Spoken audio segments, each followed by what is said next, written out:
from New York City. I was born and brought up in New York City, and my story about World War II is from my memory of those years. I don't have a lot of memory of the early part of the war because I was born in 1941 and it was just before Pearl Harbor. And so I really didn't know anything about what was going on, but I think my family programmed me from the time I was born because it was happening to them. And what was happening was huge. And as I got older and realized the stories that they were telling me, a lot of those memories came back and I could feel what they were feeling at the time it was happening. So what I'm going to tell you is about things that happened before I had an awareness of what the war was and how it impacted people. By the time I was 4 and 5, I had a pretty good awareness of feelings that people had about the war. In my family, I have to say our family, because I lived in a multi-generational home that had 3 generations there. It was my grandmother and grandfather, who were immigrants from Italy, their sons and 1 daughter, and my mom, who was married to my dad, who was one of their sons, and me. We had dinner together every night. It was kind of like if you've ever watched the program Blue Bloods, but not quite so contentious. It was an evening meal when everybody came home from work, and they worked in New York City. My grandfather had a sewing machine business, and all his sons, 5 of them, had to quit school when they were 15, 14 to work in the business. So they were working at that age in the same business that my grandfather started.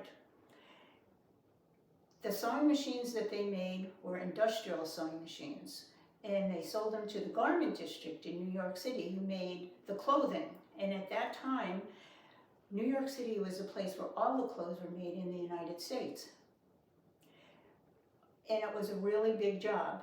Sewing machines were very basic industrial sewing machines, and what the sewing machine companies did was they made attachments for the sewing machines for whatever operation the factory needed. For instance, they would need an attachment to put elastic on underwear, and you couldn't just use a straight stitch. You had to have an attachment that made that. So that was the job that they had, and when they came home at night, we all ate together. My father was the only son that was married, and everybody lived in the house, and that was the way it was. At night, when we were eating dinner, they talked about work, because very often their days were very long, and they didn't finish the preparation that had to be done the next day. And so my grandfather organized everybody so that everybody knew what their job was for the next day to get started. And so every night I heard that. When the war started, after Pearl Harbor, it was an effort. The whole country was behind that war, and everybody did something. My grandfather, because he was in the sewing machine business, had an alliance with the factories who made the clothing, okay? And they worked together. Because of the war, and the soldiers, all of the men who were in the war needed uniforms. Where were they going to get those uniforms? They got them from the factories in New York City. The government, the powers that be spoke with the factories and said, we need these things for our uniforms for our soldiers. The factories had to talk to the sewing machine companies to make not only the sewing machines, but the attachments that had to be made, and they had to be done quickly. So it was a huge job to make all these uniforms and things that were needed by the soldiers for the war. The rest of the people in the country had to do without clothes sometimes. They were not making clothing for dresses for women, clothing for children, so everybody had to make do with what they had.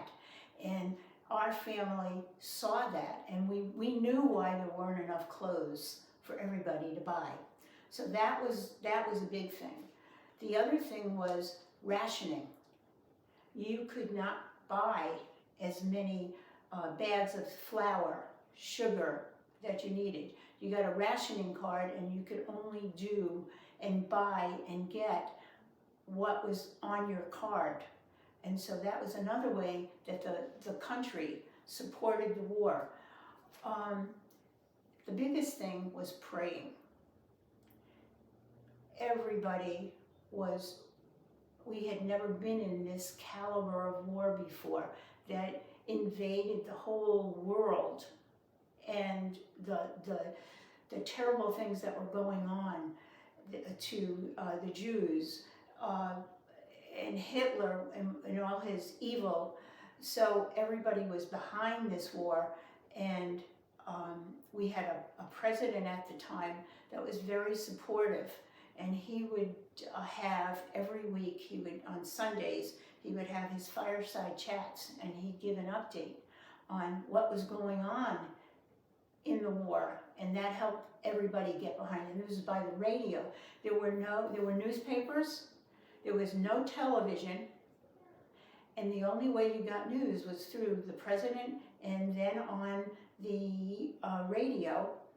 And the other thing was people would go to the movies because they would have the news on the movie theaters. And that's how we got the news of what was going on. My grandma and grandpa had 5 sons and 1 daughter. 4 of their sons were in the war. And and it wasn't just our family, every family.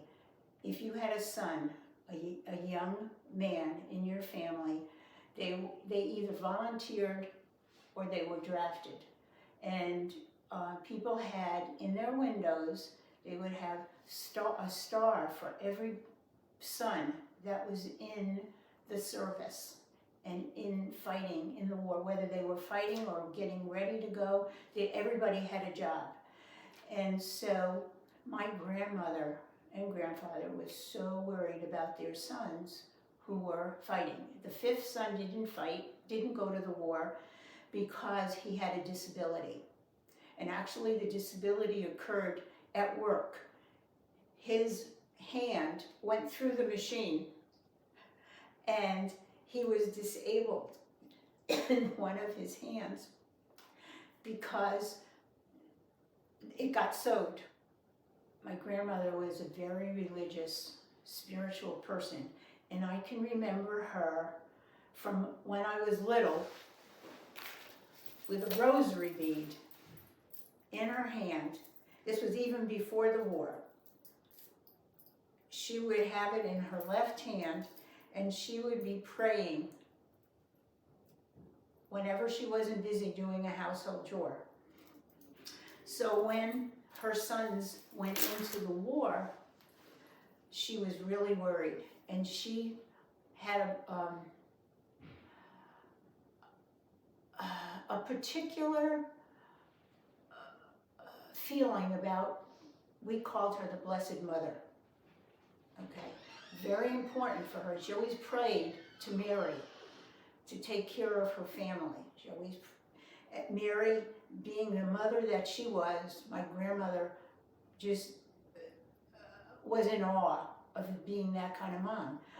So she wanted to pray to Mary every day.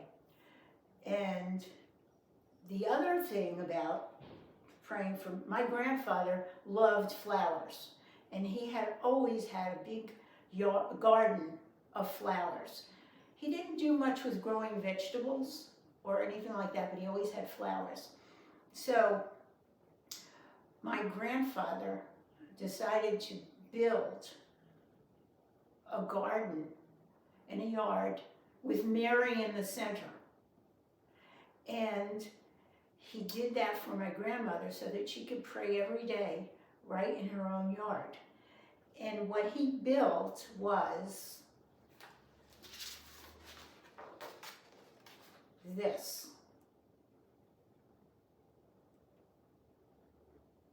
So every day, my grandmother could go out into the yard and pray to Mary to bring her sons home safely from the war. In order to have that yard and garden, they had to have special permission from the Archdiocese of Brooklyn, because you just couldn't put up a saint in your yard because it was defamatory to Mary or any of the other saints, because there were many saints by that time. There was Saint Anthony, Saint Joseph, and all of the ordinary people who did something special became a saint after a number of years from the Vatican. They would get the approval. So my grandfather and grandmother had to go and get approval to get this going, and which they did, and it became a place to pray, which was kind of sacred. And once people saw that, they would come and ask my grandmother and grandfather if they could come into the yard and pray for their sons who were in the war. And so that's how that came about. Now, that was finished in 1944. It is still there today, and people still go to pray for their loved ones at this place of prayer. My mom wanted to see it one more time, and her youngest brother took her there so that you can see it's still there. This was in 2017, and this was several months before my mom passed away at 95. So it doesn't look as big as it was when it was first constructed finished in 1944. But this is what it looks like now in 2017. And that's my mom and her youngest brother, who took her to New York so that she could see Mary and pray. As you can see, the kneeler is still there, and you can still kneel there and pray. And people still come from all over to pray there. When my granddaughter, who is now 27, we took her to New York to visit. Let me show you this first. Now, this is my granddaughter, Megan, who wanted to see it when she's now 27. And this is when she was 7 or 8 years old.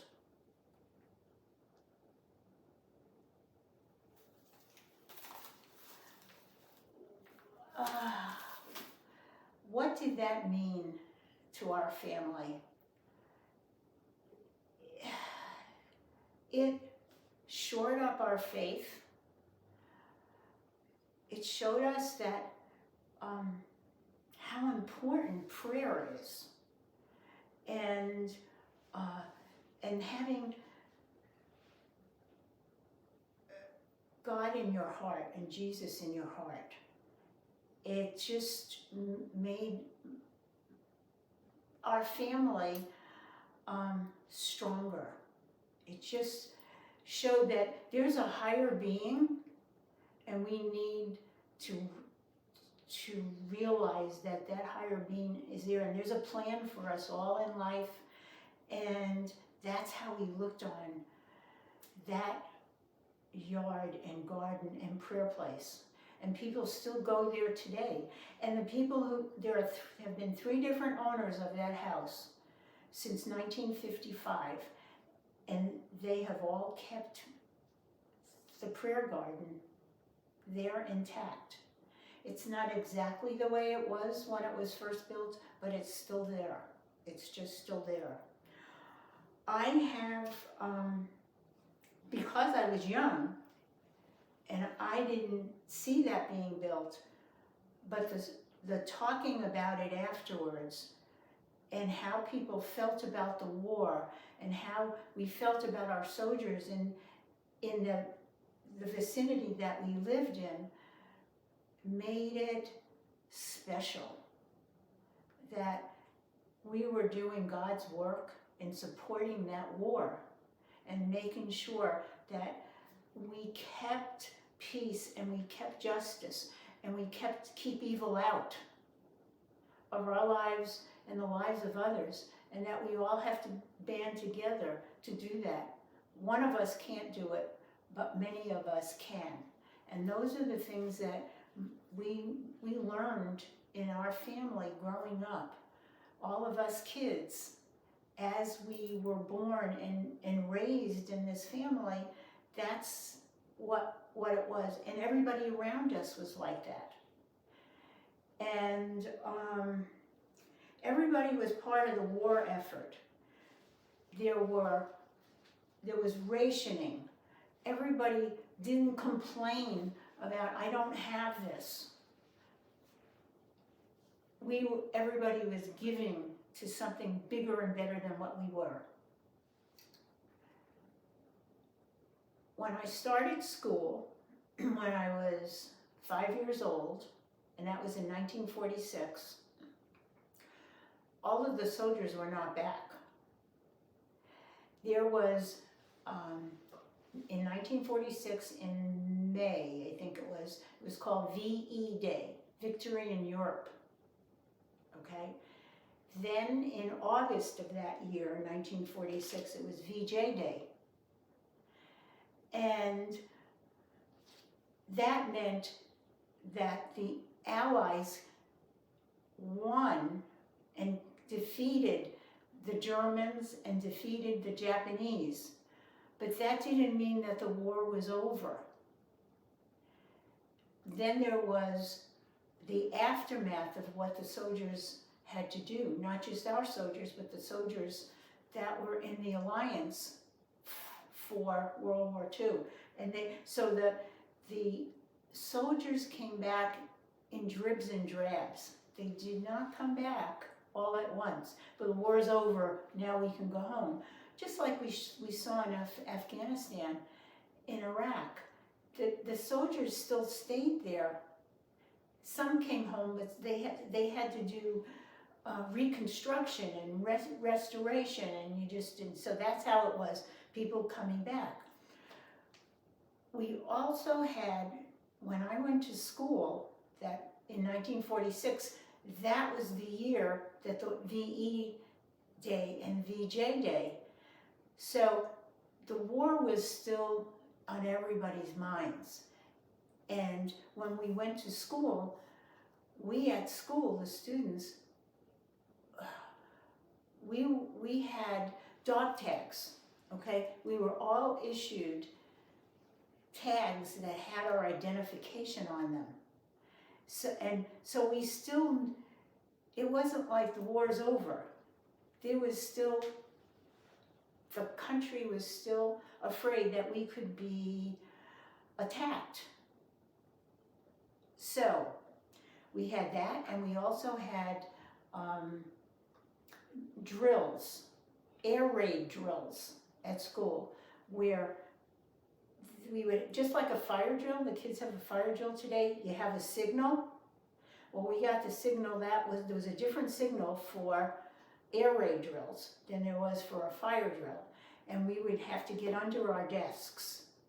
Then sometimes we would have to go out into the hall and just lay down and cover for an amount of time. So the fright from the war for children was still there.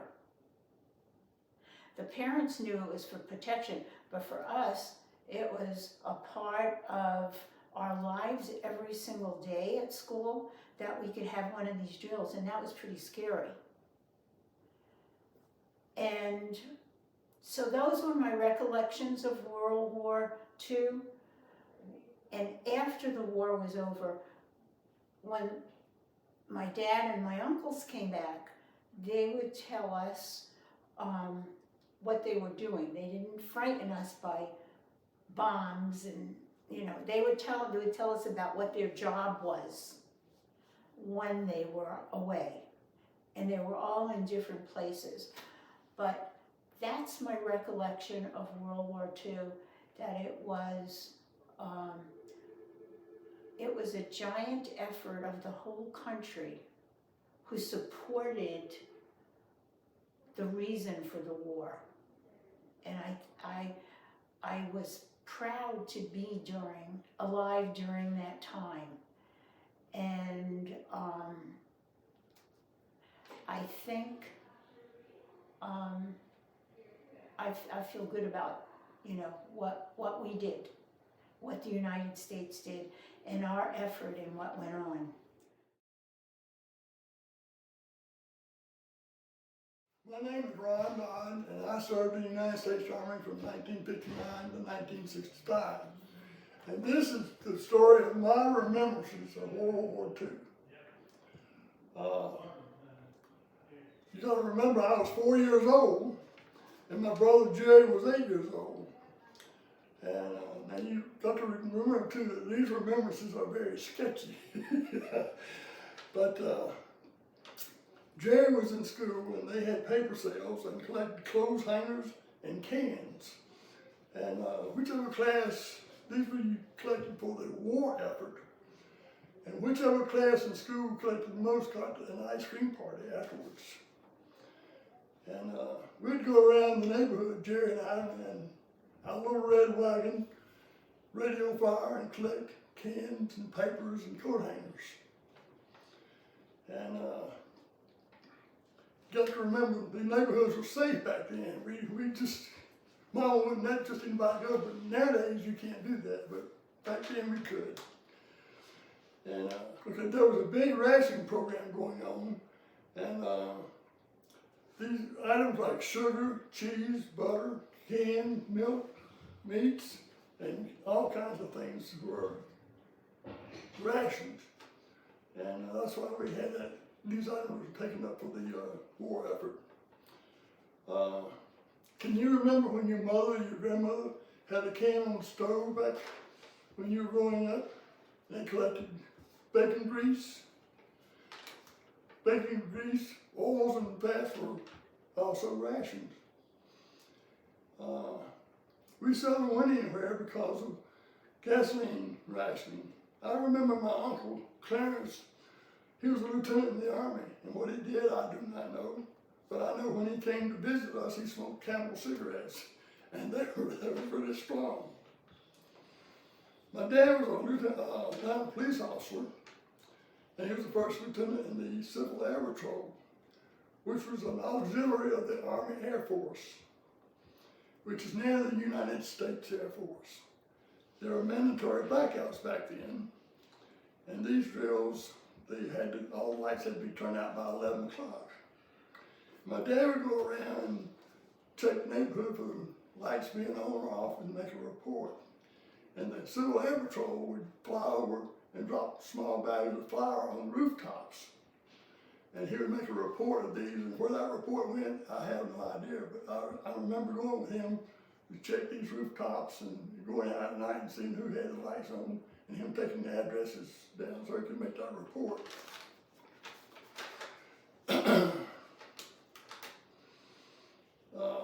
can remember Thursday, April the 12th, 1945.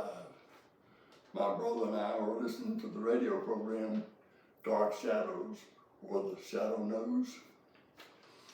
And when it was interrupted by the announcer that President Franklin Delano Roosevelt had died, my mom was in the backyard hanging up the sheets out to dry on the clothesline. And we yelled out the window and told her that the president had died. I can remember Candler Field, which is near Hartsfield, Jackson Airport, going there to watch propeller-driven airplanes to take off and land. We had no TV back then, and rationing was so strict, this was one of our forms of entertainment. Because my dad was a police officer, his salary was only $38 a week back then. I don't know how my parents managed to raise 3 sons, but only through their faith in God and good morals that I'm here today.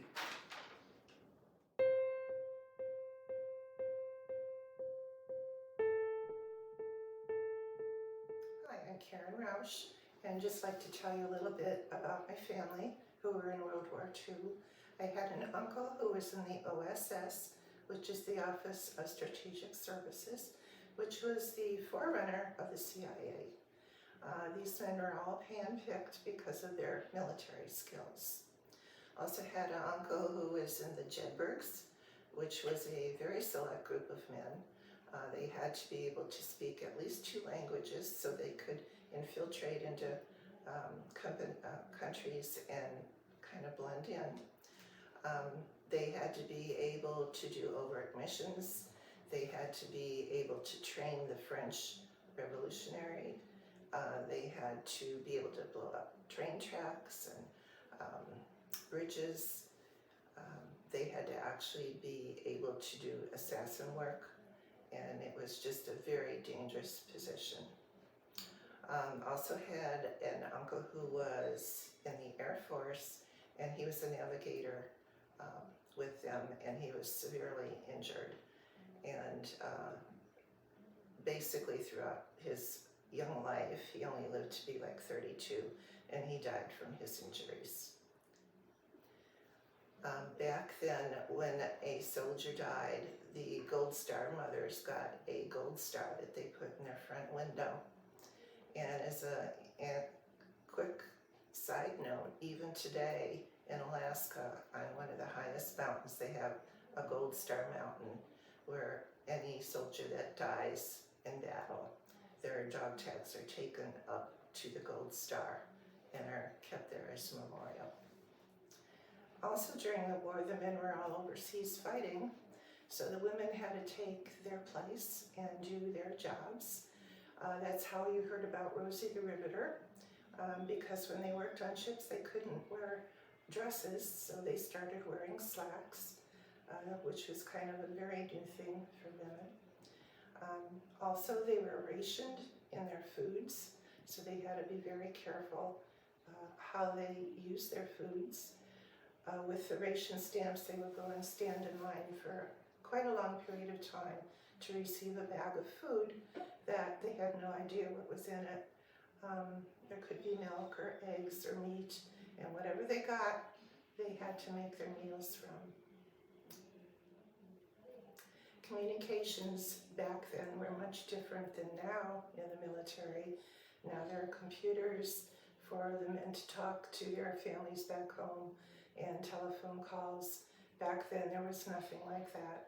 All they could do was write letters on very short sheets of almost like a rice paper, and they would take perhaps a month to get back to their families. So they were gone long times, separated such a long time from their families. I am Donald Rausch from Cleveland, Ohio originally. My family, I only had one member of my family, my uncle, was in the Air Force, and he flew over Burma to supply China, so he flew the hump. But my recollections of what happened since I was only about 4 or 5 years old was the end of the war. In May 8th, victory was declared in Europe. This is an original paper from the 1945 paper.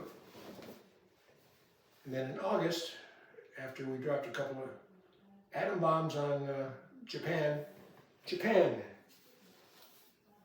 called peace. And that was in August. Now, in both instances, I had a little kid playing in the street. What I remember in both instances was the parade of cars going up and down the streets, blowing their horns, and people waving flags out the windows saying it's over. Of course, as a kid of 4 years old, what's over? You know, I didn't know until a lot later what I was witnessing. But that's about what I recall happening, like I say, during the Second World War.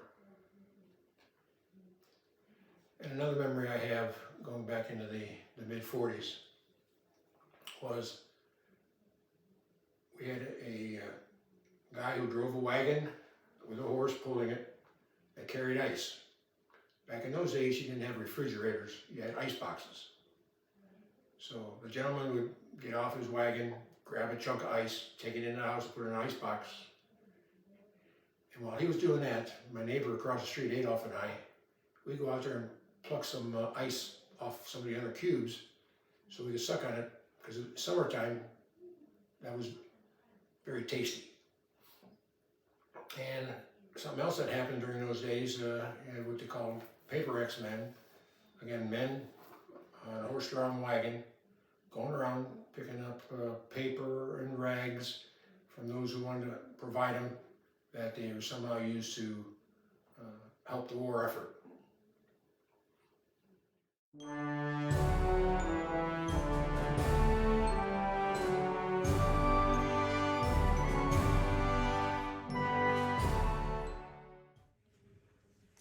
Hi, my name is Janet, and I used to live in a town south of London, and because we were quite close to London and because of the bombing, several people around us had to dig big holes in their garden, very deep, and they were covered with corrugated iron, and that's where the family would go if there was an air raid or bombing.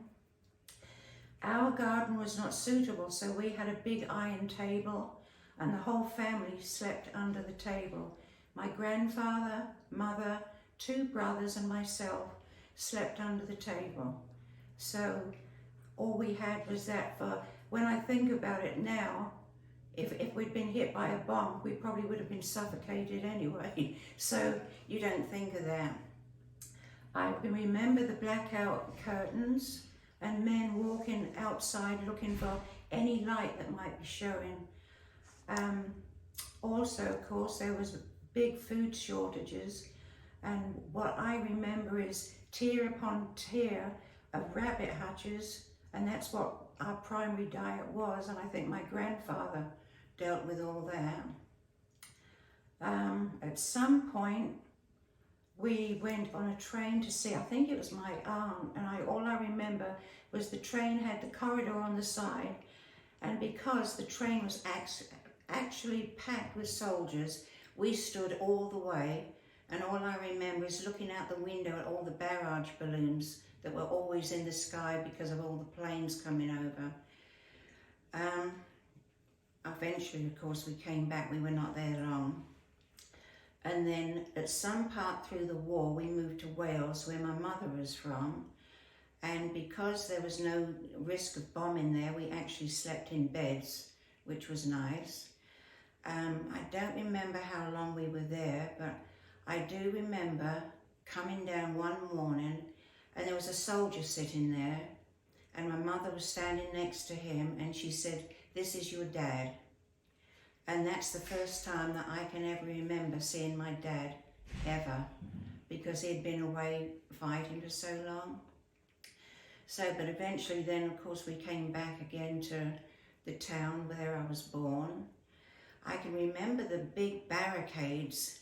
At the time, I didn't know what the barricades were for, but as I found out afterwards, They were anti-tank in case there had been an invasion, and it was to block the tanks driving through. So that's my main thing. But 2 stories I would like to add if I could. One, about 15 years ago, a young couple moved into the house where we were, and they were digging in their garden. And they suddenly called John, my husband, and said, "John, do you know what this is?" He went and looked, and it was a bomb. So we only had a landline, so he told me what was on the bomb. I relayed it to the police, who I called immediately, and they said, "Don't do anything, just keep as you are." Within minutes we heard sirens, the police were there, everyone had to get out of their houses, the road was closed off, and we had to wait hours while the bomb squad came to fix with the bomb.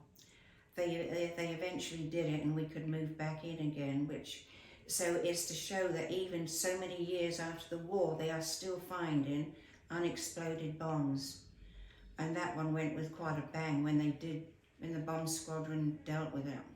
And through the war, I do remember all adults and all children, wherever we went, we carried a gas mask, and there was like a heavy, cumbersome bag that we had to carry them in. So even as children, you'd see them carrying their gas masks everywhere you went. With the food shortage, all I remember is the rabbits in all the cages kind of thing. I don't remember, I must have eaten some other vegetables or something, but I don't remember. Fruit, I don't remember seeing. The big thing was, as we got older after the war, if we put our Christmas stocking up and we had an orange or an apple in there, we were so happy to see it, because I don't remember seeing fruit at all. And later on, my mother and my mother-in-law said sometimes they would line up to try to get some oranges or something, but the line was usually so long. Often by the time you got there, the oranges were gone, because you were only allowed like 1 or 2 oranges per person. So I don't remember that very clearly at all, but when we did eventually get back to school, we were given a concentrated orange juice, which was foul, and a cod liver oil, because we were so, I suppose, deficient in vitamins and nutrient. And so we were all school children were given that. And another thing, when I was about 16, I went with my would-be then sister-in-law to visit her aunt, who through the war had lived right in London, and a bomb had dropped and she witnessed several people being killed. And I think her mind just couldn't handle the horror, and she finished up in what would be then a mental hospital. And me and Jean went to visit her, and I remember that the keys going into one room, then another key to get into another room. It was like a 3-room thing to get into. All the patients, men and women, had their hair shaved all off. And as we walked in, I think because we were young, all these patients were so happy to see us. They came right up into our faces, and to them, I think they were smiling, but it was a little bit scary. But we went down to her aunt, who was sitting in the chair near some open doors. Her leg was in a cast. One of the patients had attacked her and had broken her leg, but we had taken her cake, and as we're sitting talking to her, she crumbled it all up and was throwing it out the door.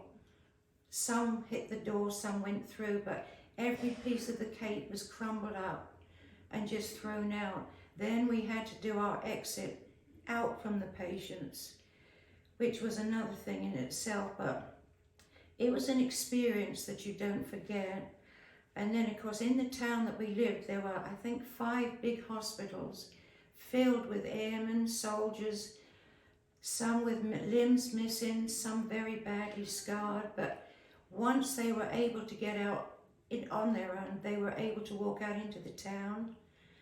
And so we were used to seeing hundreds of all these soldiers, and there was a special uniform that they wore to show that they were veterans of either the Navy or the Army. And even afterwards in the town we lived, there were several people very badly scarred walking around, but you just, it sounds awful, but you got used to seeing it.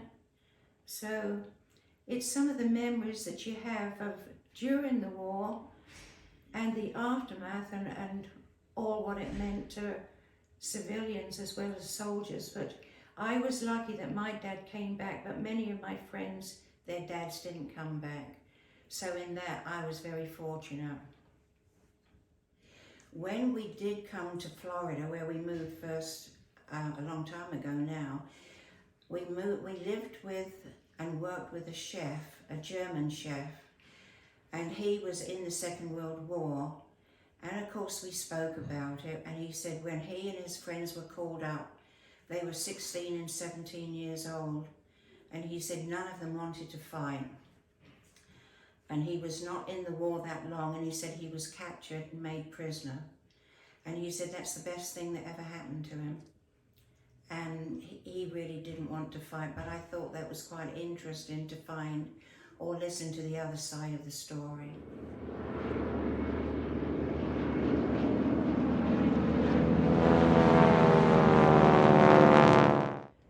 My name is Beverly Stallworth, and I enjoy living here at Hiawassee Park. And I'm going to talk about World War II. I believe I was 10 years old when it was going on, and I remember being afraid a lot. I had uncles that were in the Navy and in the Army, and we were concerned about them coming home because they were overseas, but they made it. And but it was a scary time for me. We would have air raid warnings. When the siren would go off all over the city in Atlanta, that's where I was born and raised, we would immediately pull down our shades, and if we didn't turn off the lights, of course we had to pull down the shades, but most of the time we would go ahead and turn off the lights because you have a little bit on each side of the shade that would show. And they would have air raid wardens that would walk around to make sure that you had turned off the lights or your shades were down and people couldn't see lights on. But it was a scary time. It really was. I was afraid that we were going to come over and be attacked. And I remember how much Japan was hated and the Japanese. That was bad, but you can understand why, because they were mean. They were bad. They really hurt our American soldiers when they would capture them, do horrible things to them. But it's not a pleasant remembering World War II, because we didn't know if they were going to attack America. One of the main things I remember is how patriotic America was, and religion. The churches were filled, and patriotic songs were sung. We sang them in school, and it was. I'd like to see that happen again. I don't want a war, but I love America being patriotic like it was, and religious, because the churches were filled. And but back then I was scared, and all I have now are my memories, and I hope to goodness we're not attacked by anybody ever. But if we are, we've got a great America. We've got good armies and the Navy and Marines, and I think we can handle it, but we're not going to be attacked. That's not going to happen. We were rationed on certain items. You couldn't get stockings. No such thing as stockings. They were out because they were used, the nylon was used to make parachutes they needed in World War II. And let's see, my favorite uncle was Uncle Charlie. He was in the Army, and he was so sweet. We were poor in my family. my dad deserted mother and left her with 3 girls. Said, raise them the best way you can. And she did. She raised 3 good girls. We never got in trouble. But my Uncle Charlie that was in the Army, I wanted a bicycle so bad, but we couldn't afford to get a bicycle. But he lent me $15 to buy a bicycle. And I love that bicycle. And I ended up paying him the $15. I don't know where it came from. I guess I babysat. But he was a jewel. He was good. And but I'm not bitter about World War II like I was then, because I guess at my age you lose a lot of that.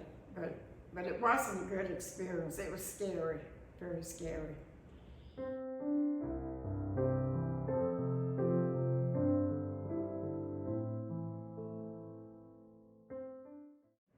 Hi, I'm Rex Long. Bruce Long, my oldest brother, was stationed on an aircraft carrier in 1941. And a kamikaze plane, a suicide plane, aimed exactly for him and his buddy. They saw him coming and jumped behind a steel door, and the plane landed and killed the pilot, and flames took over everything you could imagine. But Bruce survived, and I'm so thankful that God was with him at that time. I'm Cheryl Long, and I have very few memories of World War II. The things that I do remember, I've put down on paper and I'm going to share with you. However, the ones that I do have are very real. The first thing I remember is December the 7th, 1941. I just turned 3 in October, but in my mind's eye, I see my father sitting in his chair by the radio. My mom is standing with me, leaning against her, and she's speaking to me with her harsh voice. And she says, Cheryl, you've got to be quiet. Your dad needs to hear this. And I asked Mother about this later because I was so young and how I could remember it so vivid. She said she didn't know, but that I was correct. The chair was sitting by a window, Dad's favorite chair, and that where he sat when he listened to the radio, which was on the table.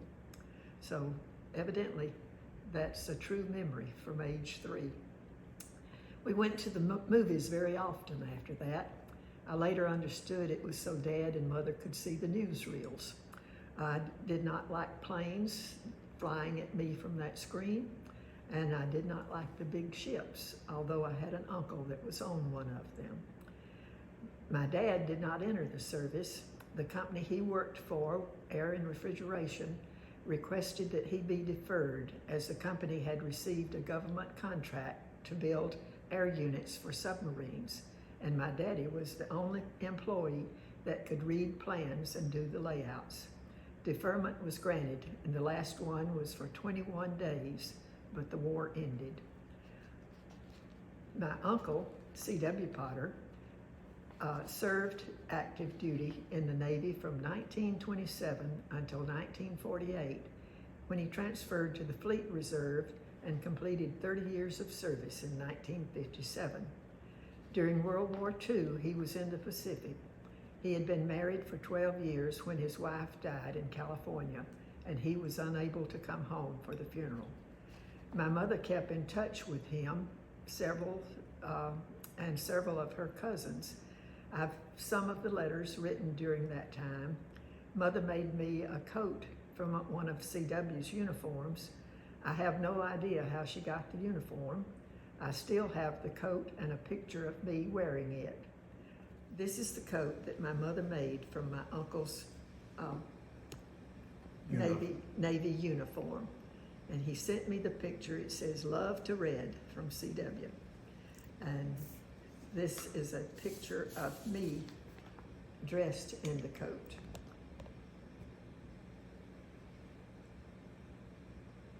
This is a picture sent to me by my uncle, he always addressed me as Little Red. So it's love to Red from CW. My mother's aunt was one of the mothers that had a special flag on her front door. She had 5 sons on the battlefield. I can only imagine the heartache that she endured during this time. The lack of news, the length of time to receive mail. Thankfully, she knew the Lord and believed in prayer. Some of my mother's correspondence was with these men, her cousins. I think only one was wounded physically. They all would return home safe. And my last memory, well, before my last memory, one other comes to mind, and that is the little coupon books that we had to have in order to buy food and gas and that sort of stuff. I have one of those. I can't find it, but I do know that they existed and that Mom and Dad had to be very careful on what they cooked, where they went, how they used their car. It was a hard time for most folks, I think, during the war. And the last memory is when I was in the 1st grade at Boulder Elementary School in DeKalb County, Atlanta. It was April of 1945. The entire school walked a couple of blocks to where the railroad passed through the area. We waited and then could hear a train coming. It slowed down and stopped. There was a lot of steam coming from around the base of the train, and it was loud. I was frightened. I had never been that close to a real train. When it started to move very slowly, we could see a flag-draped coffin with a soldier standing at attention at each corner. President Theodore Roosevelt had died in Warm Springs, Georgia, and the body was being escorted back to Washington, D.C. I did not understand any of this at first, but it definitely etched in my memory.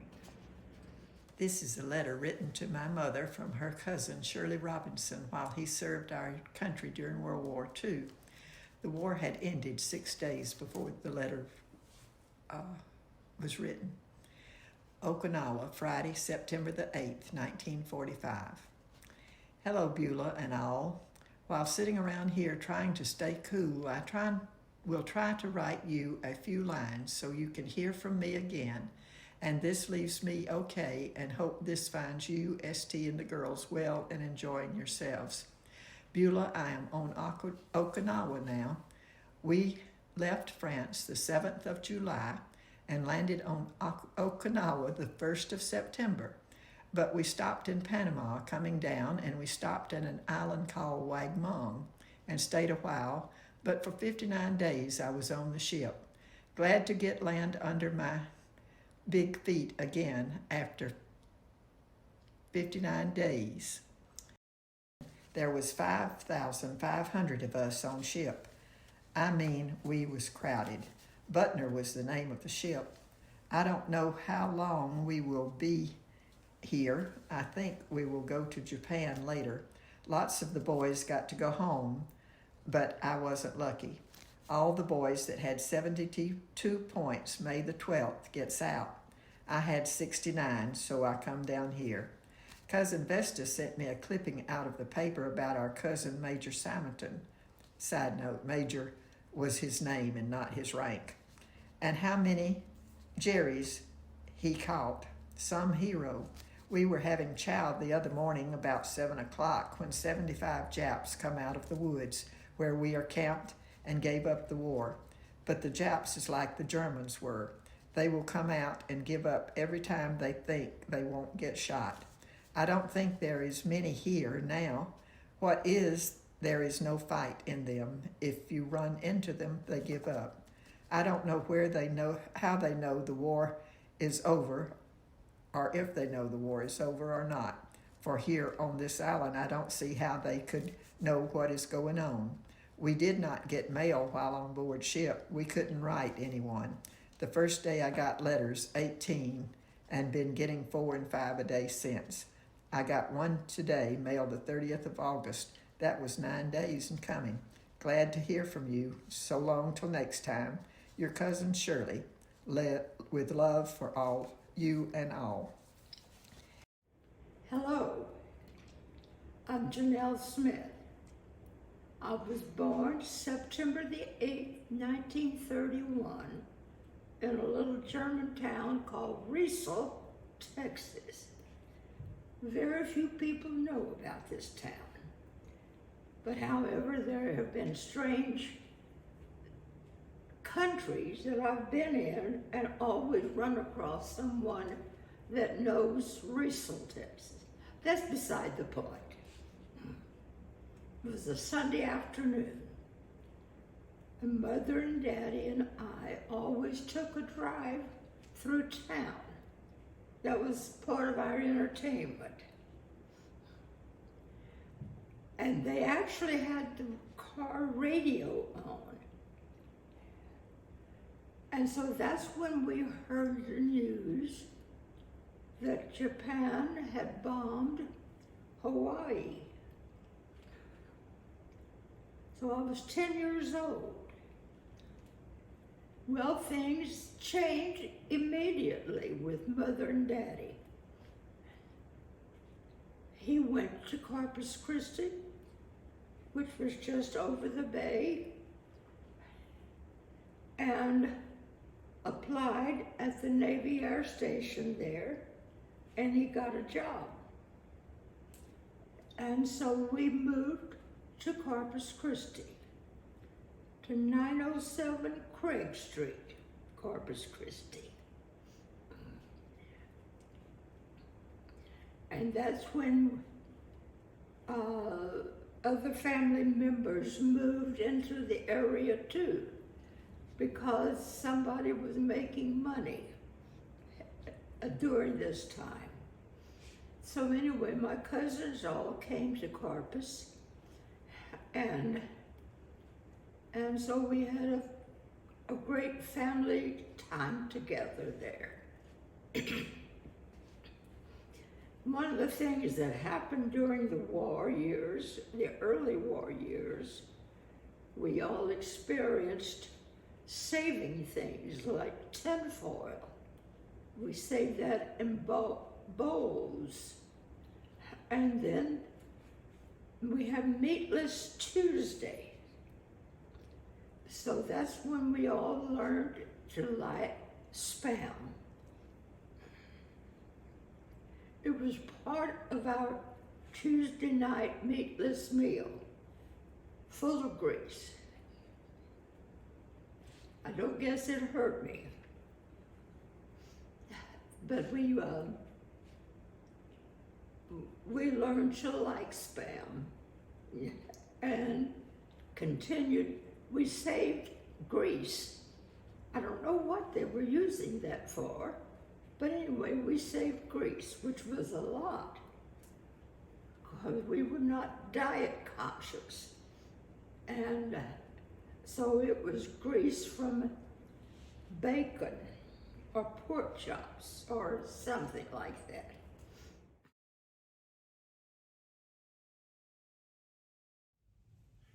My name is Walt Shumway, and I'm here with my wife Nancy, and we've been residents of Hiawassee Park for about 7 years. I've been asked to comment about my memories of World War II. When Pearl Harbor was bombed, my father was stationed at an air base in Florida, and we were with him, and he just coincidentally, his birthday is on the 7th of December, and they were out celebrating it when Pearl Harbor was bombed. It wasn't shortly thereafter that he boarded a C-47 bound for the Pacific. He initially ended up in Australia and then in New Guinea at Port Moresby. And he was there when the Japanese were coming overland to Port Moresby and also by sea. But the armada that was coming from Japan to Fort Moresby to New Guinea was intercepted by our Navy, and that ended up in the Battle of Coral Sea. And that's what stopped the invasion of New Guinea and allowed my dad to come home eventually. I remember as a little kid when he came home, and my mother took us down to the train station, and I kept looking for him, and here's all these soldiers getting off, and I didn't know what he looked like. And I I kept asking my mother, is that him? She said, no. Is that him? No. And this went on several times till finally he did get off the train and we reunited. My ironical experience about this is on my second tour in Vietnam, the air base had been turned into an international airport, and I ended up leaving there on my second tour on the very same base as my father had left several years before. And as a young child of 5 years watching my father go, as I looked out the airplane window, what did I see? But not only my children, but my youngest son, who was 5 years old. So that's my interesting comment about memories of World War II. My dad was in the Navy. My dad was born in 1901, so when the war broke out, he was not a youngster. And I had a half-brother also who ended up in the war also in World War II. But I was like 4 or 5. My other brother was 12. And we were stationed in Maine and Rhode Island, near the Navy bases there. And I vaguely remember watching from our quarters overlooking the bay when ships were sailing out, and was told later that that was when some of the ships were sailing for the Normandy invasion. So my most vivid memories then are of being up north and winters and snow and playing in the snow, and also being sick because I had all those wonderful childhood diseases while we were stationed up there. But we remember, both of us remember, after the war, rations and blackouts.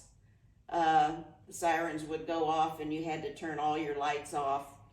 And there was also a lot of, after the war, we moved back to Florida. And there was a lot of coastal activity because there were submarines off the coast of Florida too. So there were airplane watches, and some of our family members flew those airplanes in the Civil Air Patrol, watching for subs off the coast of Florida. So those are some of our memories.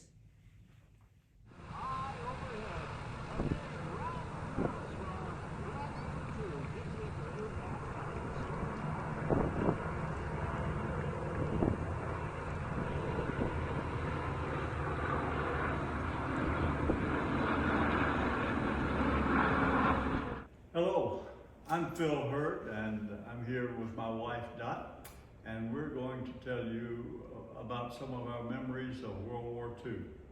And in thinking about this situation, it dawned on me that that was nearly 80 years ago, and there are not too many people who can have memories that go back that far. But I was surprised how many things that we did think about those early years. And the war certainly did dominate our lives between those 4 years, from 1941 and 1945. I would have been 5 years old when the war started and 9 years old when it ended. I remember being with my parents at my grandparents' house on Main Street in Columbus, Mississippi, when we got word by the radio that the Japanese had bombed Pearl Harbor. It was, of course, on a Sunday afternoon, and we were just visiting with them. And I just remember the shock and surprise on their faces. And I knew something really serious had happened. I didn't realize how drastically our lives would be changed from that point on. Here's some of the things that I remember. My uncle, Thomas McCrary, was my mother's brother, and he was the only close family member that we had in the war. He joined the Marines and was shipped to the Pacific region for that part of the war, and I think it must have been toward the end when he joined. I remember that he was in the battles of Guam and Okinawa, and the family was very relieved to find out that he would not be in at Iwo Jima, which was one of the bloodiest battles of the war, and it was quite a relief that Thomas was not involved there. When he came home, he brought a Japanese rifle complete with the sword on the end of it, which was quite interesting to my first cousin and best buddy who lived right next door to us. So on the home front, I remember rationing of products such as sugar and especially rubber, as in tires, and gasoline. We had to get a sticker to go on our old 1938 Plymouth with a A, B, and C, and I think there may have been a D card that just went right on the windshield, and that was an indication of how much gas you were allowed to buy. Everything was in short supply, and I remember when we drove down the Main Street hill, my dad would turn the engine off the car, and we would just coast bound as far as we could in order to save gas. And he would turn it back on as we got down to the bottom of the hill. I remember family members gathering at my grandparents' and gathering around their big console radio. Of course, this was way before television, but the only news we got was on the radio, and there were commentators such as Gabriel Heater. I remember his come on was always, "Oh, there's good news tonight," when there was any that he could find.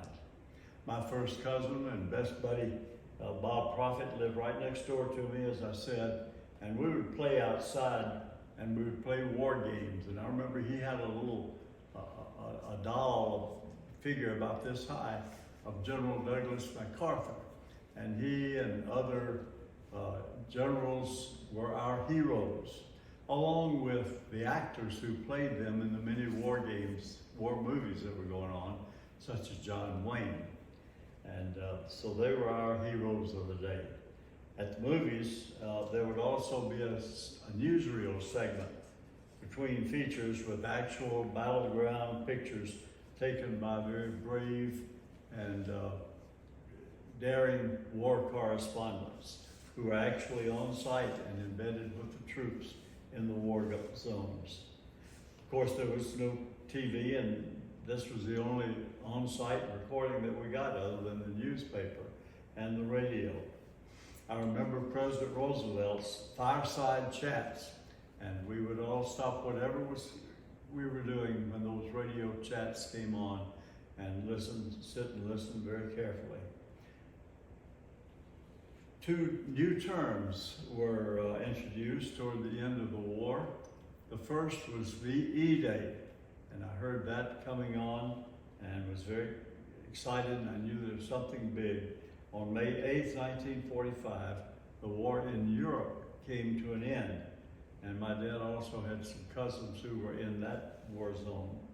As the news of Germany's surrender reached the rest of the world, there were joyous crowds celebrating, and when we went to the movies, we would see the big crowd celebrating on the streets of New York City, and a lot of horn blowing and celebrating even in our little town of Columbus. And the other term was VJ Day, and that meant Victory in Japan Day. And in the summer of 1945, of course, there were 2 atomic bombs dropped, one on Hiroshima and one on Nagasaki. And after that, the Japanese quickly surrendered. And on August the 15th of 1945, U.S. President Harry S. Truman announced Japan's surrender and the end of World War II.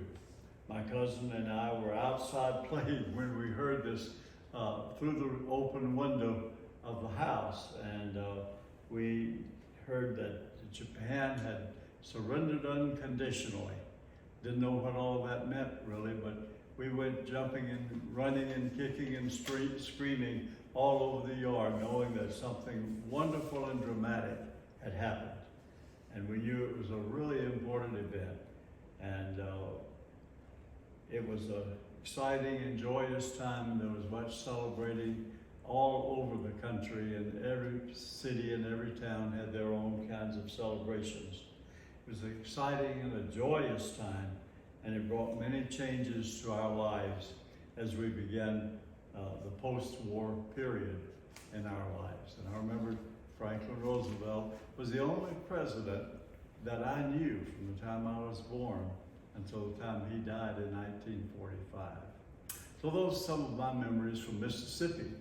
And Dot was living in Miami, Florida at that time, and had some really more interesting news because of the more urgent area of being in a coastal city.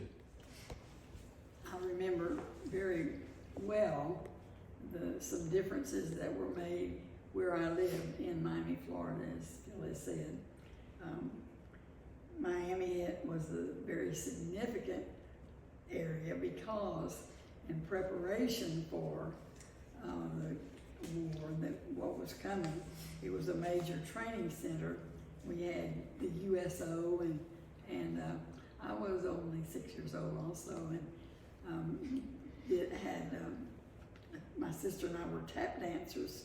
I had tap dancing classes, and we were invited to go to the USO where the military personnel had gathered, and we enjoyed that very much. We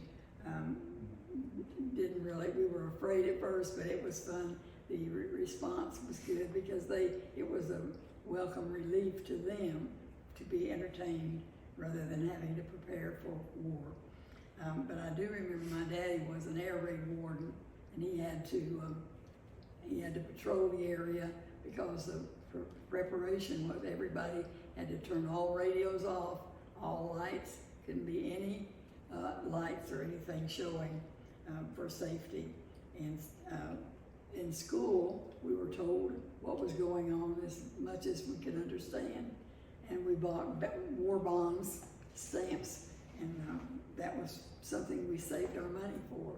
We thought we were helping our country. And also we had lots of hurricanes there in Miami, and so that affected some of the preparation.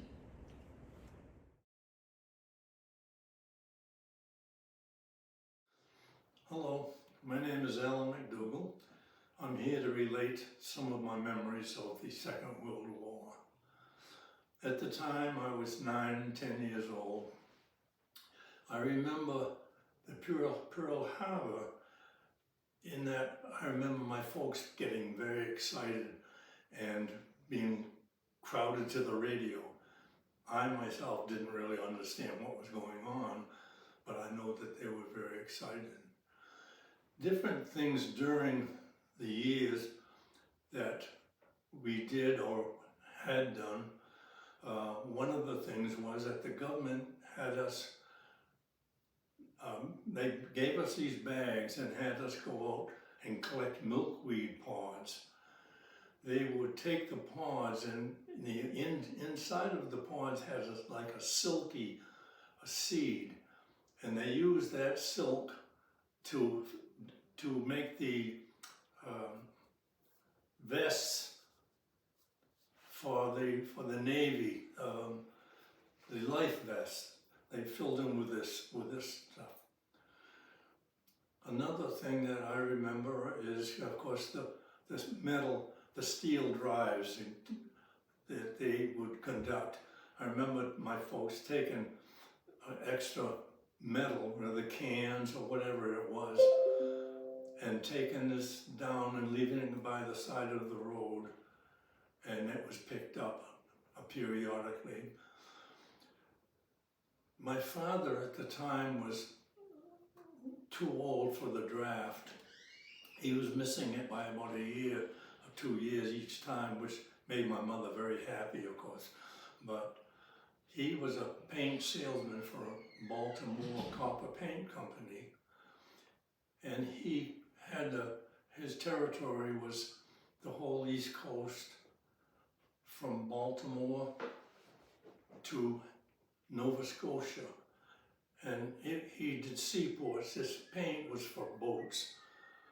And I remember one night two men showed up at the house, and it turned out that they were FBI, and of course at the time I didn't know that. And what they were there to see him for was where he had contact with all the seaports along the coast, and he was known. They wanted him to see if he could find, just keep an eye on any espionage or anything going on that would be detrimental to us.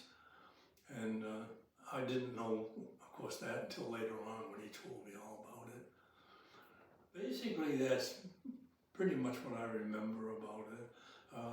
We had a chicken farm at the time, and I know I had to have 30 dozen eggs that the government would come and pick up every other night. And I guess that was for the military. I don't know what other reason it would be for, but basically that's about all I remember.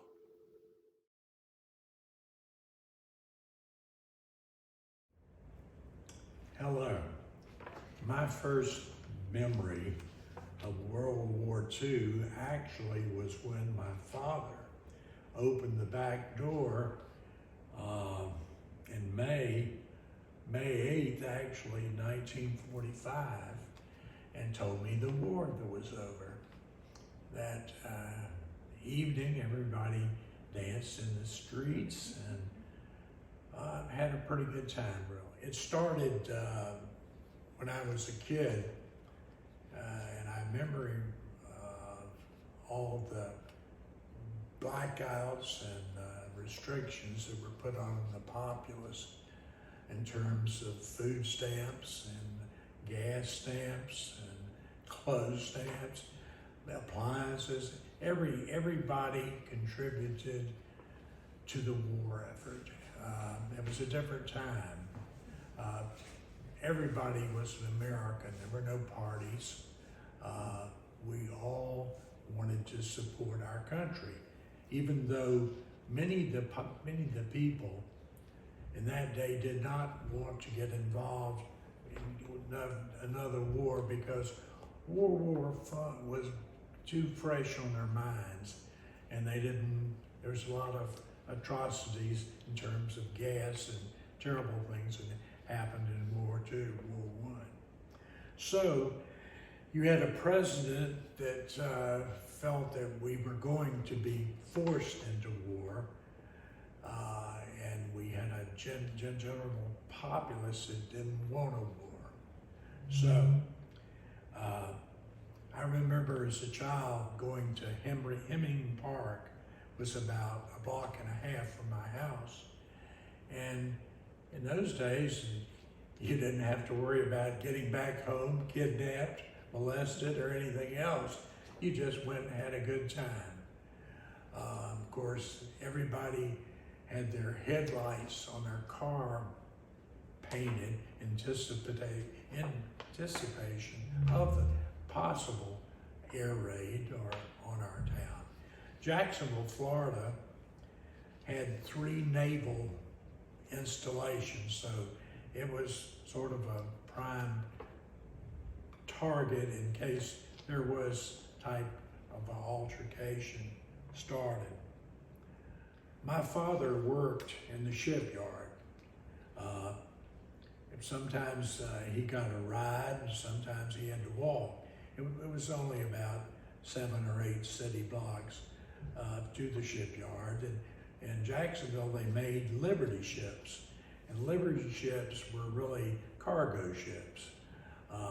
This is what my wife's father was in the Merchant Marine, and they were like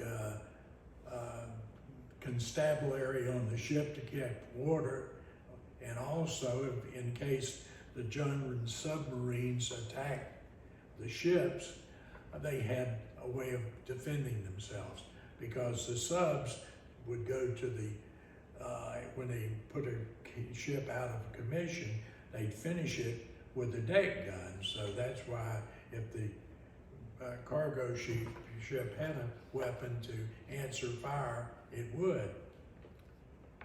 In Europe, England had always been a country that was run the ocean in terms of ships, warships, and they were number one. So when Germany built their first huge battleship called the Bismarck, they immediately challenged the number one battleship that Britain had, and it was called the HMS Hood. So they had a huge battle with the Bismarck and had a destroyer with it called the Eugene, and the Germans battleship shot a shell about the size of a Volkswagen. It was huge. So one of those shells hit the magazine of the HMS Hood. There were roughly 1,800 sailors on the hood. Only 3 survived the hit. So there was a great outcry from Winston Churchill. To start with, if the English, I admire them so much. If it hadn't have been for the English, we might all have been speaking German at this date. They used the RAF fought the Germans, and they were outnumbered, but they had better pilots, and they had the Spitfire, which is a wonderful warplane. So anyway, this is where America comes into the equation. We were not involved in the war until the attack on Pearl Harbor in December of 1941. But in May of that year, President Roosevelt, under the Lease Lend Act, sold the British government 200 PBYs. PBY was, Catalina was a ship that could land on the water, and they could take off from the land if they had to. They were primarily a rescue ship because the fleets, the ships that were sending goods to Europe were basically under constant attack right off the American coast by the German U-boats in the term of wolf pack, because they hunted in groups. So the PBY picked up survivors. Linda's dad told me the story that he was alive to this day because in the old days, in the cattle driving days, you did not want to run drag because you got all the dust and every bad thing that comes out of a cow. And so on the ship, you didn't want to be a convoy, you didn't want to be the last ship. So at night, to avoid being torpedoed, the captain of Linda's dad's ship slipped between the two ships. There were 2 lines of ships, and he slipped between them so they wouldn't get torpedoed. So there was a standing order. If a ship was hit, you were just out of luck. There was no stopping to save the survivors. So the PBY Catalina came in like they were, when I was a child, I could see them on the St. Johns River from across where I lived, and they were practicing rescuing. And that's what they did. So President Roosevelt, I Googled this to make sure I was on solid grounds, and he said if the Congress of the United States had ever realized that he sent 3 American pilots along with the 200 PBYs to train them to how to fly them, that he would have been impeached. So they enlisted them with the English Navy as midshipmen. But one of those pilots, his nickname was Tuck, I can't find it in my notes. He had played an instrumental part of locating the Bismarck and helping destroy it. The PBY that he flew, he actually spotted the Bismarck. But also, when he came down below the clouds to get a better look, they spotted him. So they shot his plane up pretty badly. So he went back out of gun range, and the great thing about the PBY, it wasn't fast. It only flew at 186 miles an hour, but it had 1,700 gallon gas tank and could fly for 3,000 miles. This is like across the ocean. So it had no trouble keeping tabs on the Bismarck. In the meanwhile, the Ark Royal, which is an antiquated aircraft carrier, in fact, the torpedo planes on that aircraft carrier were World War I planes, and they were very short, very slow also, and they went out.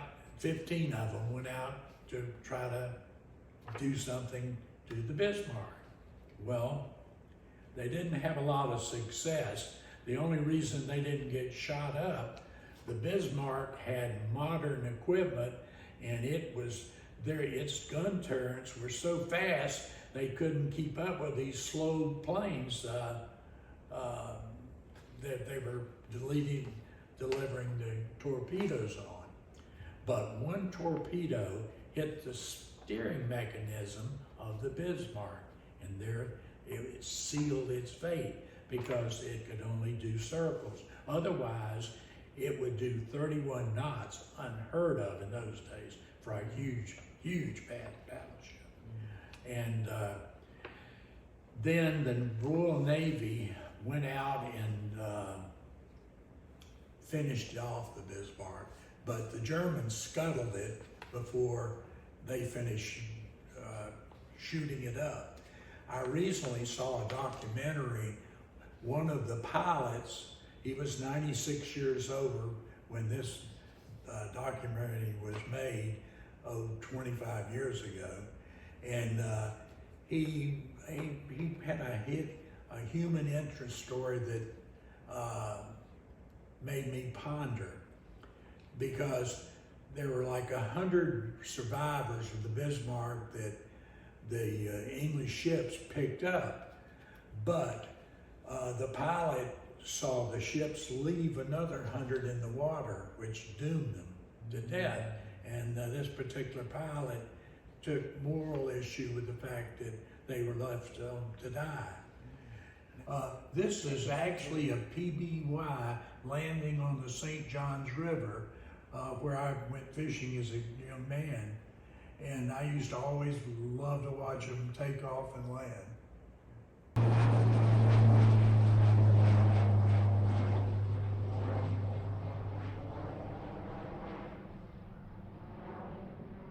My daddy was actually in the Pacific on a ship. He was a Navy officer, and